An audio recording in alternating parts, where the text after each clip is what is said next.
Hey, Rebel Bankers, this is your host, Chris Noggle, and welcome to the Real Estate Money School. Today's episode is going to blow your mind. That's it. That's the whole episode. We're done.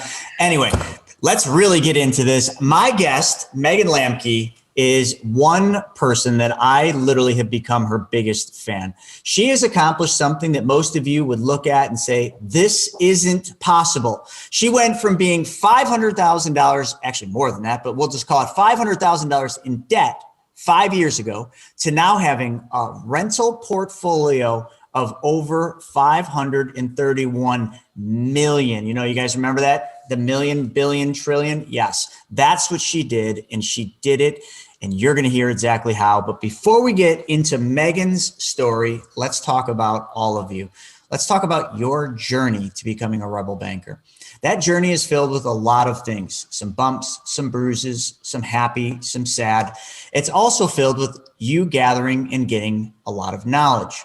But the person that told you that knowledge is power didn't give you the whole fact.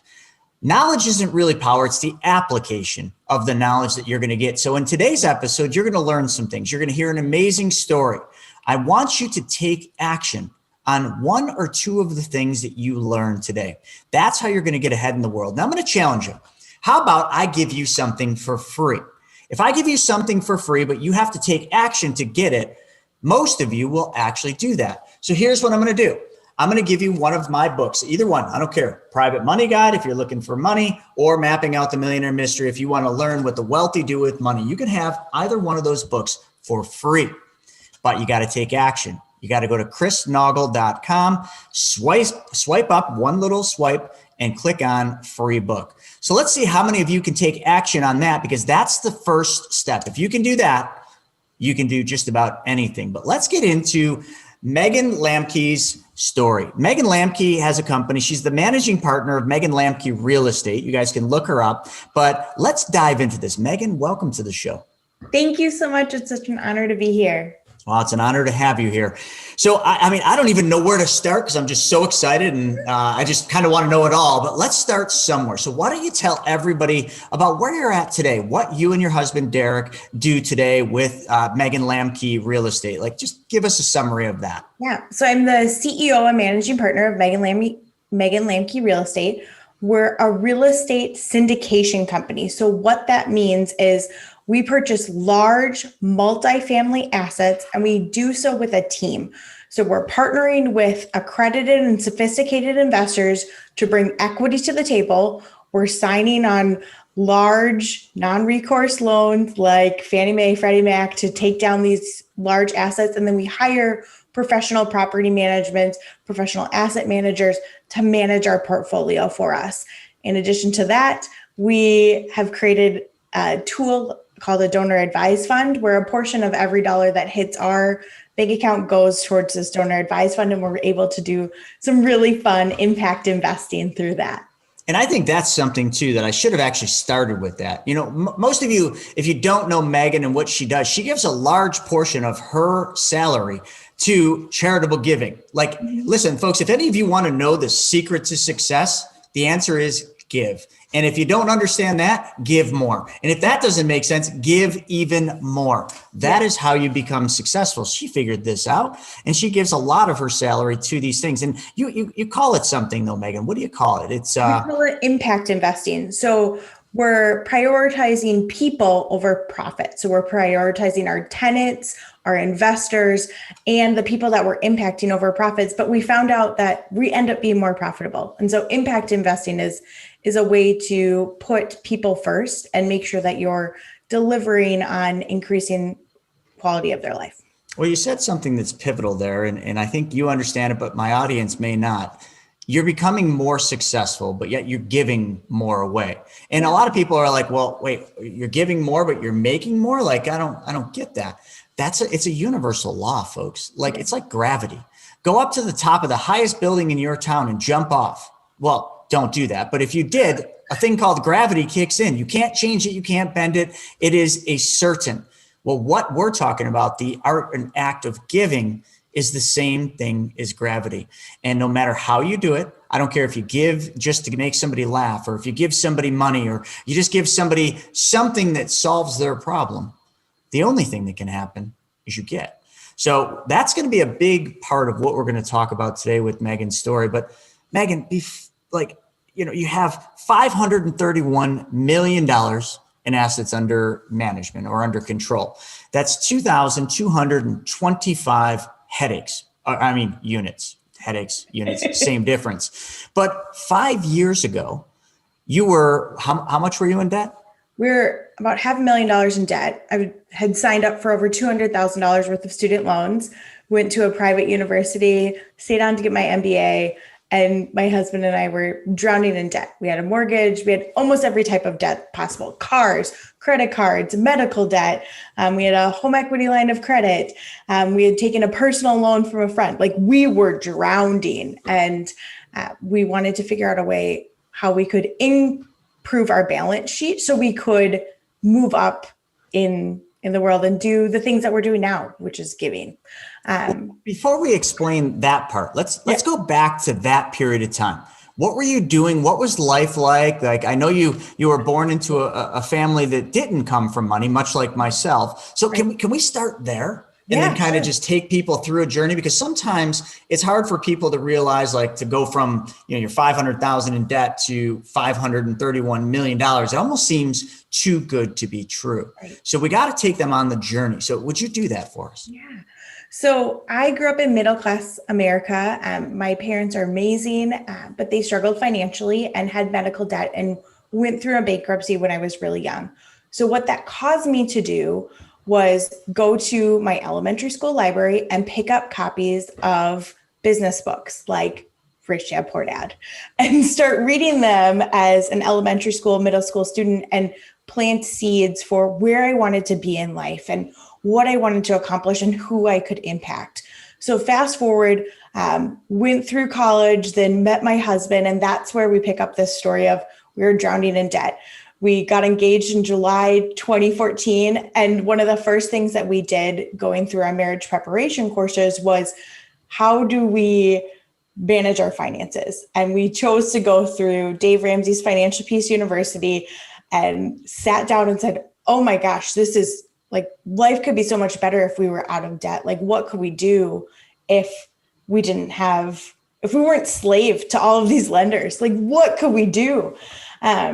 And so we got super gazelle intense. And so what that looked like from a daily perspective for me was, I had my corporate sales and marketing job working for fast growing companies. My husband, Derek, moved up the corporate ladder in the engineering space for another fast growing technology company. I was waking up at 4:30, 5 o'clock in the morning to go teach kickboxing and exercise classes, then go to my corporate job. And then after that, go bartend at the Minnesota Timberwolves on Lynx games, and then wake up and do it all over again. On the weekends, I would coach rugby, and then I would manage our house hack and the BRRRR strategy of our primary residence. So we were busy. We didn't have time to spend extra money because we were so focused on how do we get out of debt as soon as humanly possible, so we don't have to be a slave to a lender anymore. And it took you 5 years to do that, if I recall the thing on Dave Ramsey, right? Yeah, it took us 5 years to do that, just under 5 years. Yep. And so, and now that doesn't seem like a long period of time, but like, look at like what you were doing and how committed you were to that one sole thing of getting out of debt. Getting up at 4, and I don't know what time you went to bed at night, but like there was just no time in there. A lot of people would have a hard time doing that, or they would just be like, this isn't worth it. But I think after they hear the rest of the story, they're going to say, boy, that was worth it. Yeah. Yeah. So when we got out of debt, we were nearing the end, and we found out that we were pregnant with our daughter. And so everything kicked into high gear. I was like, I want to stay home for a full year. I don't care, whatever it takes. Like, we are being gazelle intense and paying off this mortgage, and we're done. And so we did that. And then I got to run our real estate company, manage our tenants that lived in our house with us still, and stay home with my daughter. And that was the dream. And then as she continued to be more active, we decided, hey, we could build a portfolio of single family homes or small duplexes, or do the BRRRR strategy, or continue to house hack, or let's run the numbers on some of these syndication ideas that we keep hearing about at MNRIA or local RIA events.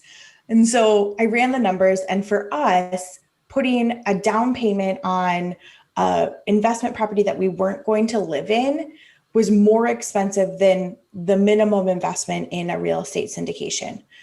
So we said, let's sell our house, use the equity to go big and start investing in these real estate syndications. And we did that. And it quickly replaced all the income from my side hustles that I had done. It replaced my corporate salary when I chose to come back to work from maternity leave. And so we said, oh my gosh, like this can change our lives. Like, let's keep doing this. And we did. And we grew our portfolio. I used my marketing and sales acumen to provide value to general partners who were super experienced syndicators and are amazing men and women in this space, and said, let's figure out a way where you can access more private equity, more private capital by creating a better customer journey using the skills that I learned in corporate America. And that's how we grew our portfolio from literally 0 multifamily units to 531 million now. And so when you were first starting, though, you started with your house that you were living in. You also rented a room out in. Is that what I understood? We had 6 renters. So we had my brother and a bunch of our rugby teammates come live with us in this single family home. And so it was a lot. And after we had my daughter earlier, we still had renters.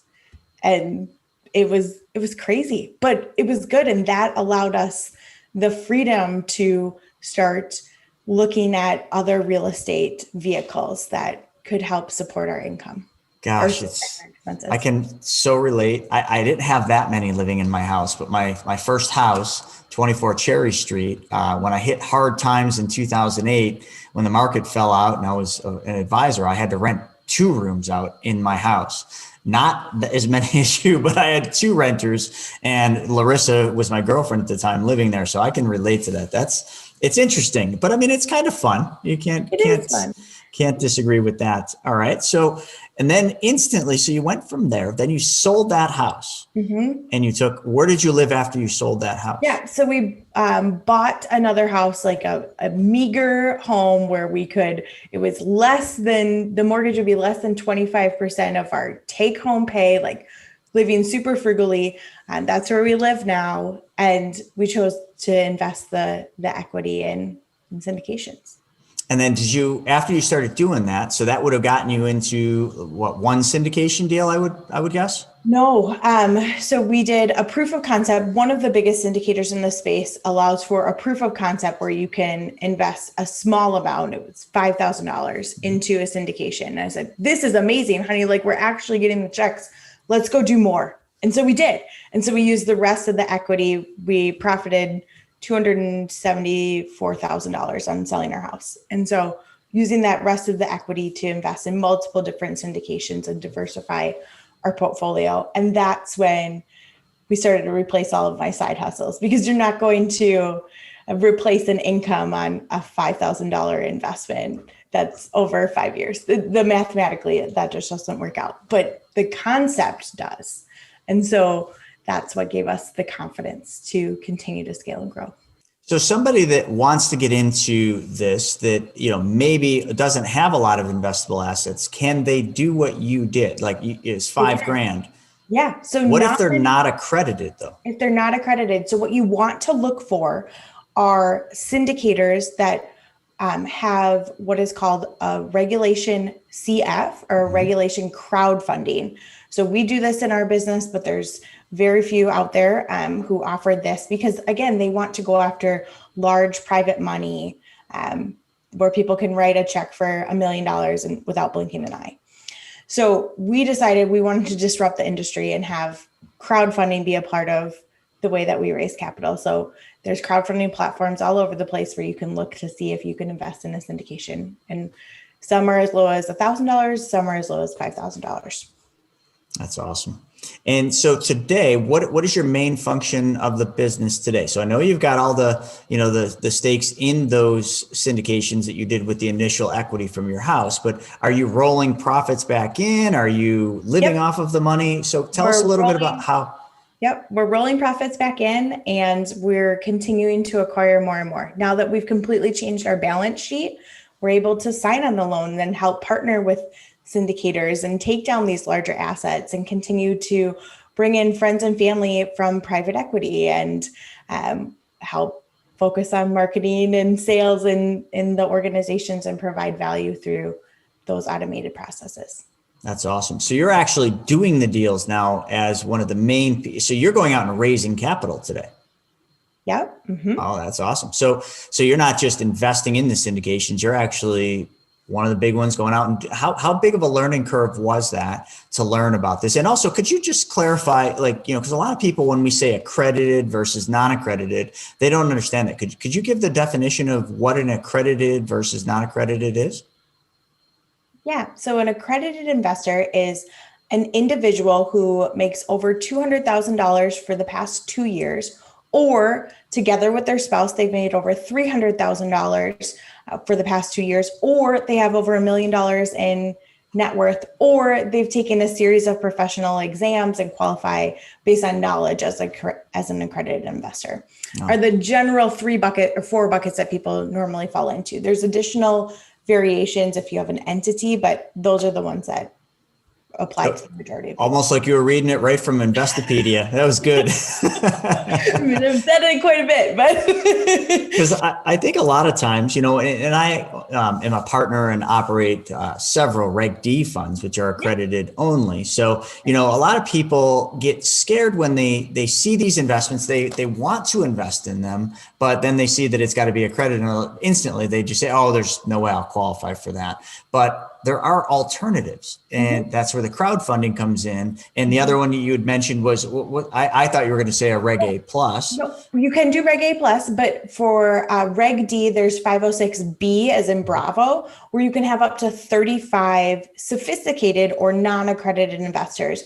You just need the approval of the person managing the asset or signing on the loan. And so interesting. I'm sure you've run into with your Reg D, you're probably doing 506C as in Charlie, where that's open to accredited investors only. But with 506B, you have to have a substantive relationship with someone who knows, likes, and trusts you. You can't just open it up and blast it out all over social media. So It really is about who you know. Your network is your net worth in a 506B regulation. Yeah, no, the only people we talk to are just friends and family, just our small circle of people. And, they're not big funds, 4.5 to 10 million. So it's not hard to fill those things up.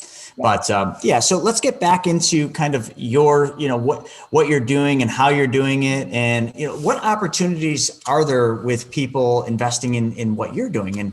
And also, we didn't talk about the depreciation, which is also pretty freaking important with, maybe taxes are going to go up a little. I don't know. What do you think? Do you think taxes might go up? I think it depends on how you're strategically partnering with your CPA and trusted advisor.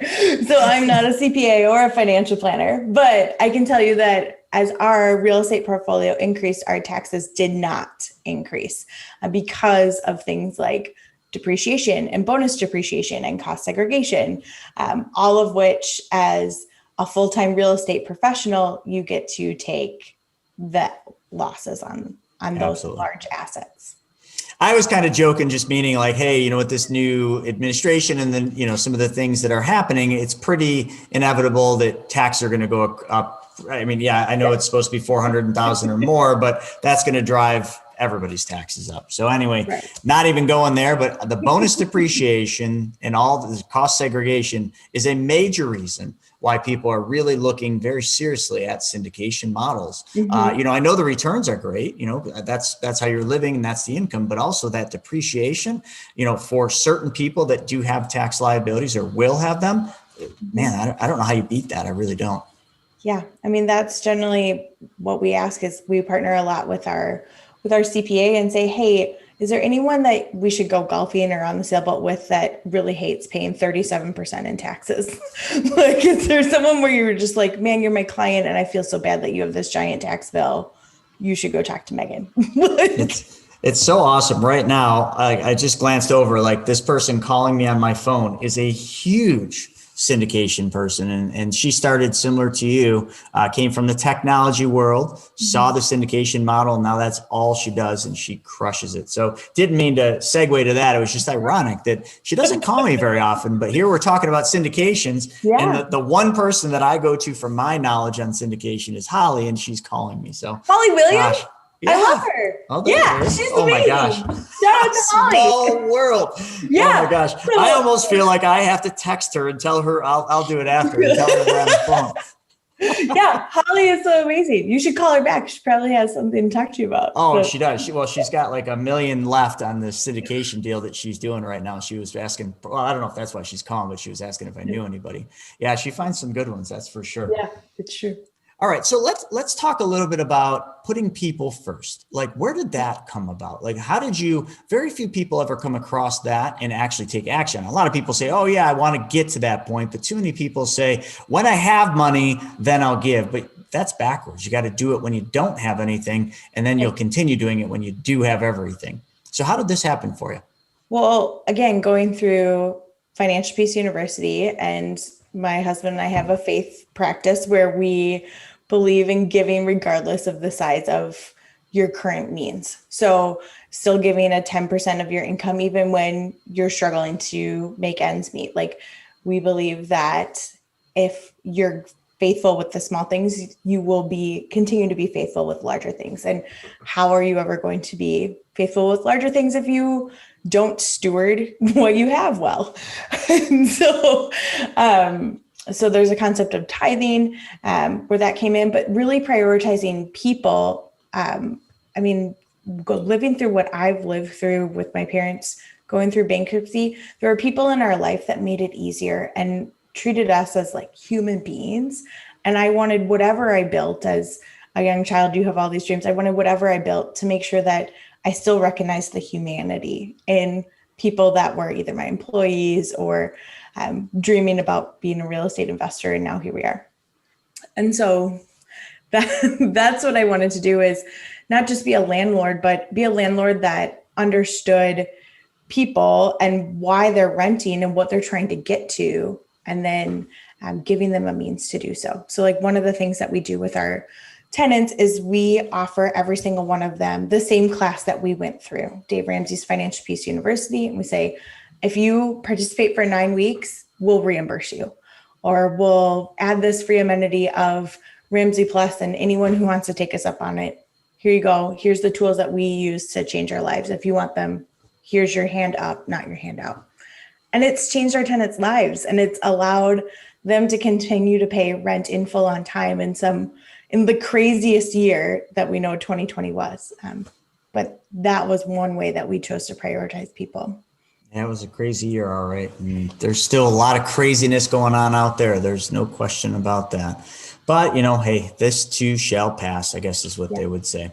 Yeah. So with that, you've got another big ambition I heard in the video that I watched, and something with child trafficking, I believe. Yeah. Can we just hit that? Because I think that's a really important thing. I've never talked about it. It's something me and my wife are very passionate about trying to help. But like, what are you doing on that? You have this big ambition to help with that.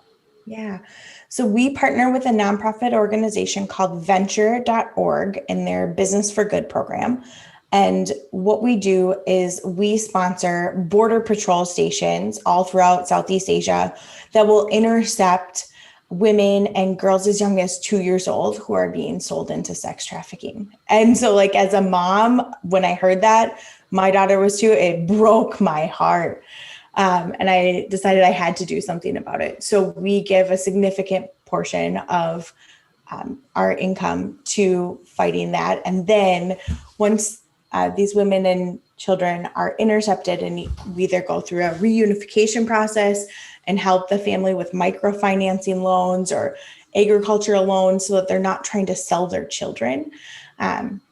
then we help the children and the mothers and the fathers go through school and learn how to become entrepreneurs and get mental health resources to make sure that they're really healing on a whole bunch of different levels. And once they have gone through school or become an entrepreneur, there's additional training where they can become a virtual assistant.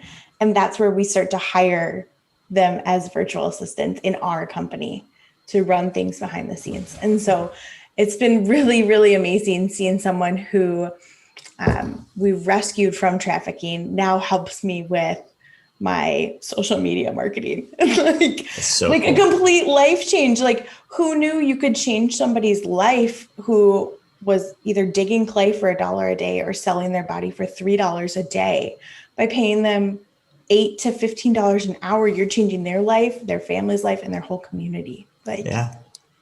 Absolutely correct. Oh, I'm not gonna cry. I know we have an 11-month-old, so believe me, like that's exactly like you read the stuff and it's just sickening. It's almost like you look at it and it's just, you don't even fathom how anyone could even like do that. Especially like, if you've got a young one, you got a little one, I don't care, little boy, little girl, and you look at them and you'd be like, how is that even possible that somebody could have that much evil in them to do something like this? Because money's important, and everything, but money's a tool. But I think people allow money to basically bring out the worst in them. And that's just like any tool. I mean, you could take a shovel off the garage wall and use it as a weapon. I mean, it's just a tool to go out and dig a hole, but any tool can be used the wrong way. And I'm glad you're helping. And I think that's awesome that you're taking them from, what they were doing and completely transforming their life and their family's life. That's wonderful. Thank you. It's really rewarding, and it's fun to see the stories. So then we share those stories of lives transformed with our tenants and with our investors on a monthly basis and say, thank you for trusting us. This is what we're able to do together. And so that's the part that we really love, is when somebody's saying, hey, I can't pay my rent. I'm like, okay, well, we're trying to rescue 1,000 girls this year. Like, what can we do? Because your ability to pay rent helps us rescue these people. Like, do you need a scholarship from a nonprofit organization? Is there emergency funding from like a faith-based organization? Or do you need help rebudgeting to get food and pay your utilities somewhere? So all of those things we started to deploy. Awesome. So you and Derek work the business together. And I know a lot of people, families, when the husband and the wife are working together in the same business, it's like World War II, III, IV, whatever, all at the same time. Like, how do you both work together? And how can you talk a little bit about that? Because I know a lot of people struggle with this. And I know I did in the beginning, but we figured it out. So I want to know how you figured it out. Yeah, so we figured it out high level. Derek says to me all the time, Megan, it's your business. I am here to mitigate risk. And so smart man. We go back on our strengths. And so I'm very extroverted. He's very introverted. So he'll do like financial analysis behind the scenes. And I'm managing the relationships with brokers and investors and lenders and everyone. And so really he devotes very little of his time to the day-to-day operations, but he's there as my sounding board. And we choose to have conversations around prioritizing our marriage over the business. So if we lost everything tomorrow, we still want to be married to each other. He's my best friend. Like, I still love him. And we want to make sure that we're doing things like weekly date nights where we're not talking about business, where the phones are shut off and we're prioritizing falling in love with each other again. So that's how we do it. We also have separate offices in our house. and really, he's like just this gentle overseer who asks financial questions and has said, Megan, here's all of the reins, go build our empire. I know, like, and trust you. Go get it done. So that's awesome. That's just absolutely awesome. On this entire journey that you've been on, in going from 500,000 in debt to 531 million in assets, what has been your biggest internal obstacle the whole time? Mindset. So mindset has been huge. when we started our debt-free journey, I had a huge scarcity mindset. So I was afraid that we could lose anything at any time, because of what I lived through with my parents of losing the house that I grew up in. And so really wanted to prioritize finding how to change my mindset. So eventually we hired business coaches. I have mentors and had to reprogram my brain with daily affirmations and incantations that help me realize and live in a place of abundance versus a mindset of scarcity. Yep, that's important.